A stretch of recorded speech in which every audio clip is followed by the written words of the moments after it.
que foi a Reforma Protestante. Irmãos, a Reforma Protestante é uma história muito longa, né? A Reforma Protestante, eu tenho, acho que 14 mensagens de 1 hora, que eu falo sobre a história da igreja, está no YouTube, e eu falo sobre a história da igreja, então tem, assim, está bem detalhado lá, nesse ensinamento ali, a respeito da Reforma Protestante. Mas eu quero falar rapidamente aqui, então, mesmo como o que foi a Reforma Protestante. A Reforma Protestante, irmãos, ela começou com Martinho Lutero, né? Martinho Lutero, no dia, nós comemoramos 500 anos da Reforma Protestante, não faz muito tempo, né? Uns 2 anos atrás. A Reforma Protestante começou, na verdade, foi, né, a gente entende como o início da Reforma Protestante, no dia em que Martinho Lutero fixou as 95 teses no castelo de Wittenberg, ali, e foi no ano de 1517, foi que no dia 31 de outubro, me parece, do ano de 1517. Então tem 500 e poucos anos, comemoramos há pouco tempo aí. Então a gente sabe que Martinho Lutero foi o homem que deu início à Reforma Protestante, né? E depois veio então outros grandes, né? Como eu acabei de falar aí, como eu falei a respeito dos 5 pontos do calvinismo, teve um Martinho, ai meu Deus, isso aí tem que cortar, hoje está ruim o negócio, né?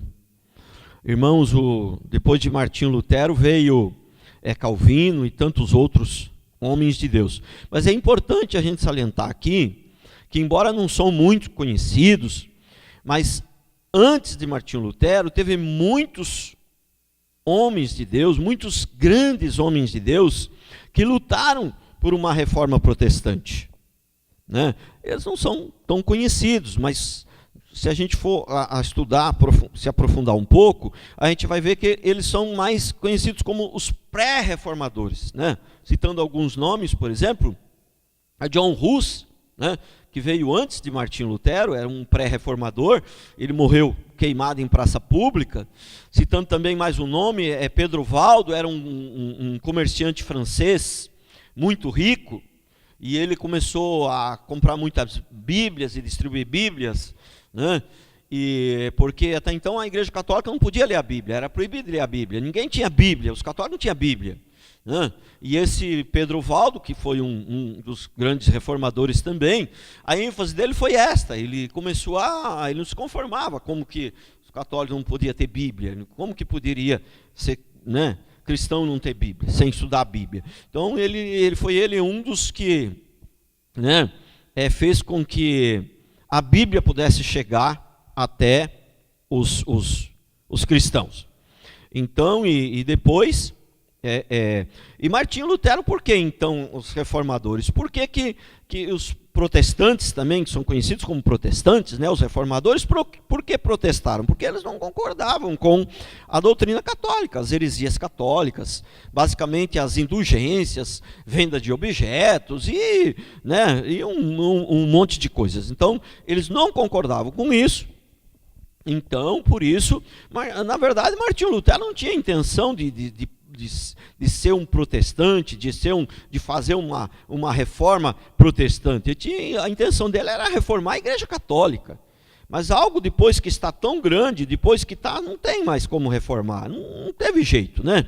E na verdade, Martinho Lutero, então, ele foi, na verdade, expulso, né, da Igreja Católica. E aí, a partir daí, então, foi que começou, né, o protestantismo, vamos dizer assim, a reforma, né? E só para falar aqui um detalhe muito importante a respeito dessa reforma protestante, essa reforma protestante, ela veio e mudou a Europa, mudou os Estados Unidos, ela mudou o Estado, mudou leis, né? Mudou tudo. Quer dizer, a Europa, Estados Unidos, depois da reforma, nunca mais foi a mesma. Só para você ver o impacto, né, dessa reforma protestante, só para você ter uma ideia como foi forte, como foi impactante, como foi algo poderoso, né? Então a gente sabe que se Deus chega, se tem Deus agindo no lugar, né, as coisas vão ser transformadas, até o mundo vai ser impactado, né? Amém? Glória a Deus.